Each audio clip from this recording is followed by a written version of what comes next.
पहले नासा, रूस और चीन और अब भारत। क्यों चांद को अपनी मुट्ठी में करना चाहती है पूरी दुनिया?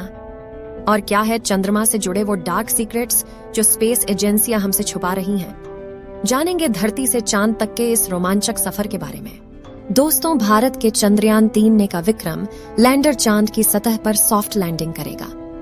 वहीं रूस का लूना 25 भी चांद की तरफ रवाना हो गया है, जबकि साल 2024 में नासा भी अपने आर्टेमिस प्रोग्राम के तहत एक बार फिर वैज्ञानिकों को यानी एस्ट्रोनॉट्स को चांद पर भेजने वाला है।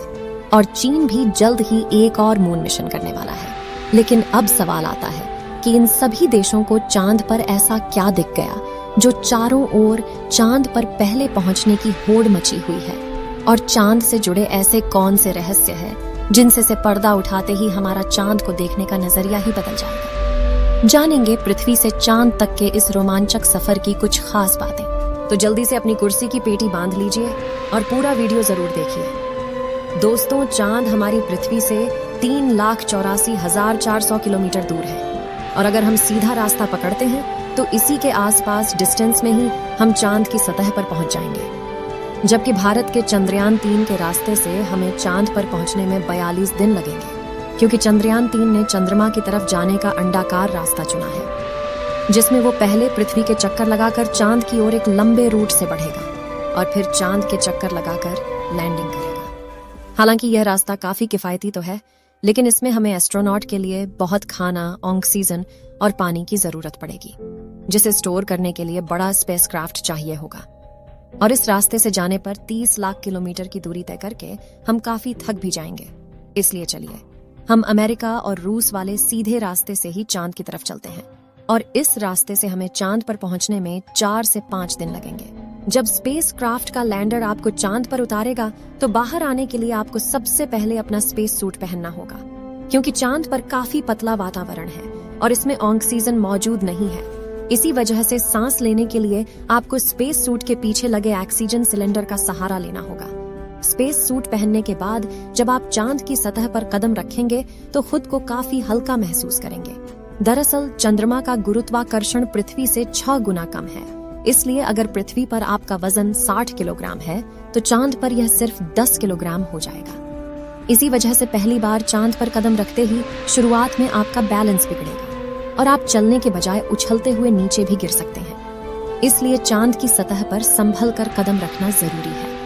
खैर, अब चांद की सतह की बात करें तो यहाँ पृथ्वी की तरह सीधे रास्ते नहीं बने हुए हैं, बल्कि चांद की सतह ऊबड़ खाबड़ है और यहाँ जगह जगह पर चट्टानें, पहाड़ और बड़े बड़े क्रेटर यानी गड्ढे हैं। चांद पर यह गड्ढे तो 20 सालों से गिर रहे उल्का पिंडों की वजह से बने हैं और ये 100 सेंटीमीटर से लेकर 25 किलोमीटर तक बड़े हैं।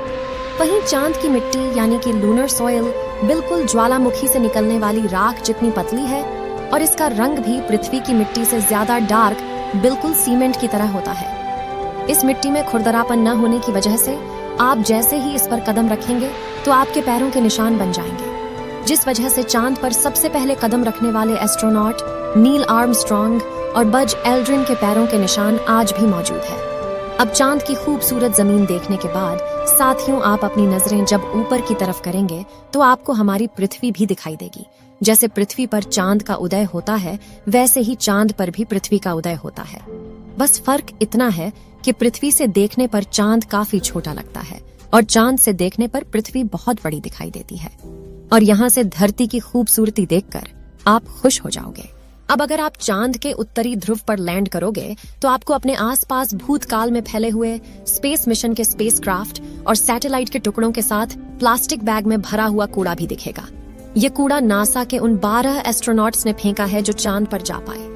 दरअसल इन बैग्स में इनका मलमूत्र और खाने के रैपर्स और बिस्किट है। वहीं अगर आप चांद के दक्षिणी ध्रुव पर उस जगह उतरते हैं जहां 4 साल पहले चंद्रयान 2 क्रैश लैंड होकर गिरा था, तो वो आज भी आपको उतनी बुरी कंडीशन में ही मिलेगा, क्योंकि क्रैश लैंड होने के बाद न तो वह बारिश और न ही तूफानी बवंडर से रूबरू हुआ है।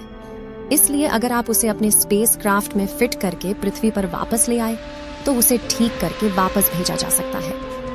दोस्तों, आप यह तो जानते ही होंगे कि स्पेस के सभी ऑब्जेक्ट्स पर अचानक उल्का पिंडों की बारिश हो जाती है। यह तो अच्छा है कि पृथ्वी की मैग्नेटिक फील्ड इन उल्का पिंडों को या तो साइड में धकेल देती है या फिर ग्रेविटी और एटमॉस्फेयर इसे धरती तक पहुंचने के पहले ही जलाकर राख कर देते हैं। लेकिन चांद की मैग्नेटिक फील्ड पृथ्वी के मुकाबले काफी कमजोर है। इसकी ग्रेविटी भी कम है और यहाँ घना वातावरण भी मौजूद नहीं है। इसी वजह से चांद पर लगातार उल्का पिंडों की बारिश होती रहती है। ऐसे में कोई भी उल्का पिंड गिरकर आपको पल भर में मौत के घाट उतार सकता है। इसलिए आपको उल्का पिंडों पर नजर लगाए बैठे कमांड सेंटर के वैज्ञानिकों से लगातार संपर्क बनाए रखना होगा। अब अगर आप सोच रहे हैं कि आप अपने किसी दोस्त या फिर लाइफ पार्टनर को चांद पर साथ लेकर जाकर गप्पे लड़ाते हुए अपने मून मिशन पर काम करें, तो आपको बता दें कि ऐसा मुमकिन नहीं है, क्योंकि चांद पर वातावरण न होने की वजह से साउंड वेव चल नहीं पाते। यानी कि अगर आप अपने साथी को कुछ बोलेंगे तो वह आपके होंठ हिलते हुए तो देखेगा, लेकिन आपकी आवाज नहीं सुन पाएगा। इतना ही नहीं, चांद पर आपको अपनी आवाज तक नहीं सुनाई देगी, मानो जैसे मोबाइल की तरह किसी ने आपको भी साइलेंट मोड पर डाल दिया है। हालांकि एस्ट्रोनॉट चांद पर एक दृश्य स्पेस सूट पहनते हैं जिसमें साउंड पुश करवाने के लिए नाइट्रोजन और ऑक्सीजन की मदद से कृत्रिम वायुमंडल बनाया जाता है। साथ ही इन्हें एक माइक्रोफोन वाली हेडफोन पहनाई जाती है जिसके जरिए यह अपने साथी और कमांड सेंटर की आवाज सुन सके और जवाब भी दे सके।